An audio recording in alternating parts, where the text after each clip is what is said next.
Face à la dérive des comptes publics, chacun y va de ses solutions, à commencer par le patronat.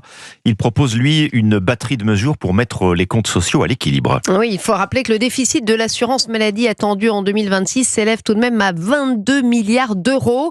Le MEDEF a identifié jusqu'à 6 milliards et demi d'économies grâce à 93 propositions concrètes, dont au moins 17 pourraient être reprises dès cet automne dans le prochain projet de loi de financement de la sécurité sociale. Barthélémy Philippe. Oui, c'est un traitement de choc pour équilibrer les finances du système de santé et soulager les entreprises dont le taux de cotisation est le plus élevé de l'OCDE. Le MEDEF veut frapper fort sur les arrêts de travail en augmentation de 40% depuis 2019, en simplifiant le calcul des indemnités journalières versées par la Sécu grâce à un forfait unique pour tous les salariés. Autre mesure choc, l'instauration d'un ou plusieurs jours de carence d'ordre public, c'est-à-dire non prise en charge par la Sécu ou l'employeur, ainsi que la fin de la prise en charge du délai de carence par les entreprises à compter du 3e arrêt dans l'année.